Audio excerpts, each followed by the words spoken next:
Assalamualaikum warahmatullahi wabarakatuh. Sebelumnya, izin memperkenalkan diri. Perkenalkan, nama saya Dea Amida dengan NIM 2101786 dari kelas keperawatan B. Di sini saya akan mempraktikkan dan menjelaskan tentang sistem pernapasan. Anatomi sistem pernapasan.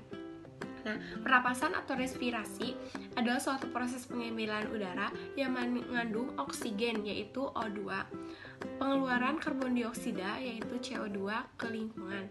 Oksigen yang dibutuhkan untuk memproses respirasi sel ini berasal dari atmosfer yang menyediakan kandungan gas oksigen sebanyak 21% dari seluruh gas yang ada. Manusia membutuhkan suplai oksigen secara terus-menerus pokok respirasi sel dan membuang kelebihan karbon dioksida sebagai limbah beracun produk dari proses tersebut. Pertukaran gas antara oksigen dan karbon dioksida dilakukan agar proses respirasi sel terus berlangsung. Respirasi dapat dibedakan atas dua jenis, yaitu respirasi luar dan respirasi dalam. Nah, respirasi luar pertukaran antara oksigen dan karbon dioksida antara darah dan udara. Sedangkan respirasi udara adalah pertukaran antara oksigen dan karbon dioksida dari aliran darah ke sel-sel tubuh. Kemudian, respirasi dilakukan dengan dua cara, yaitu cara respirasi dada dan respirasi perut. Nah, mari kita jelaskan. Yang ke satu yaitu respirasi dada. Nah, respirasi dada adalah otot antara tulang rusuk keluar berkontraksi atau mengerut. Kemudian, tulang rusuk terangkat ke atas. Lalu, rongga-rongga dada membesar yang mengakibatkan tekanan udara dalam dada kecil sehingga udara masuk ke dalam badan. Yang kedua yaitu respirasi perut. Otot diafragma pada perut mengalami kontraksi. Diafragma datar, kemudian volume rongga dada menjadi besar yang mengakibatkan tekanan udara pada dada mengecil hingga udara masuk ke paru-paru. Otot diafragma ke perut mengalami kontraksi, kemudian diafragma mendatar sehingga rongga dada menjadi besar mengakibatkan tekanan darah udara mengecil sehingga udara masuk ke paru-paru.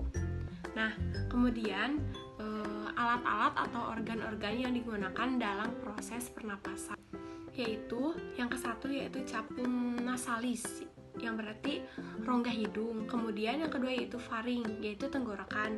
Yang ketiga laring, yaitu pangkal tenggorokan. Yang keempat trakea, yaitu batang tenggorokan. Yang kelima yaitu bronkus, cabang batang tenggorokan.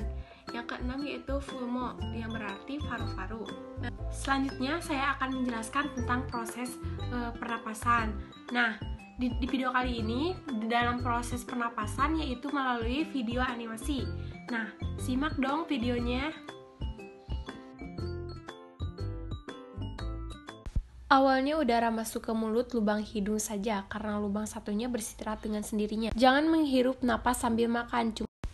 Sudah sampai di paring, disinilah tempat udara dan makanan bercampur. Saluran ini panjangnya sekitar 12,5 cm dan berfungsi sebagai pemilah. Lalu masuk ke epiglotis. Di organ ini berpisah dengan makanan. Epiglotis mengarah ke makanan agar melewati saluran pencernaan menuju esofagus. Kemudian menuju ke laring, lalu ke trakea dan akhirnya sampai di kedua bronkus. Selanjutnya bronkus mengarah ke paru-paru kanan dan kiri.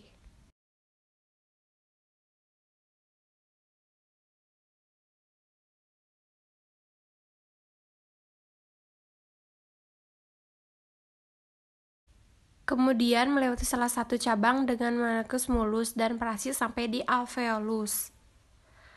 Di paru-paru kiri, organ ini merupakan kantung udara yang jumlahnya jutaan.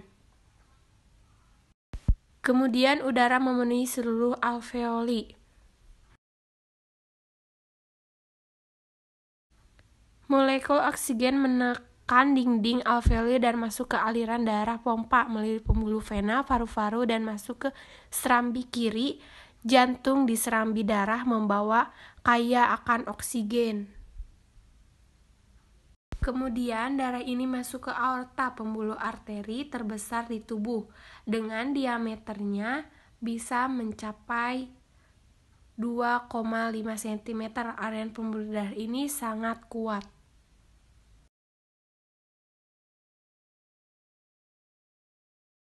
Setelah itu sampai di arteri, yang dimana alirannya lebih tenang. Selanjutnya, aorta menyuplai darah yang kaya oksigen ke arteri lain melalui seluruh tubuh.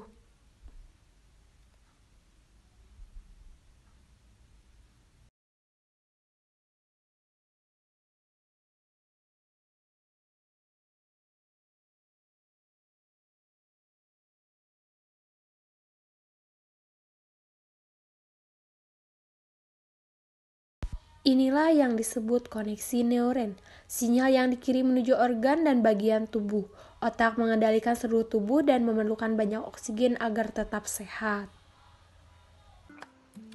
Selanjutnya yaitu proses respirasi.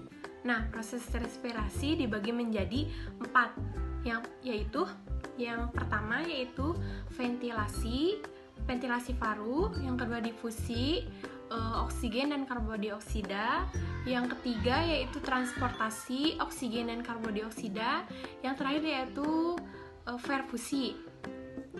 Nah, ventilasi paru yaitu pertukaran antara gas dengan lingkungan luar.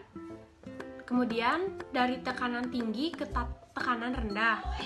Yang kedua yaitu difusi oksigen dan karbodioksida, yaitu proses difusi oksigen dan karbodioksida pada alveolus ialah oksigen yang telah dilakukan perpisahan oleh alveolus yang mengalami proses difusi, di mana oksigen akan berpindah atau mengalir menuju darah karena kontraksi darah lebih rendah daripada oksigen.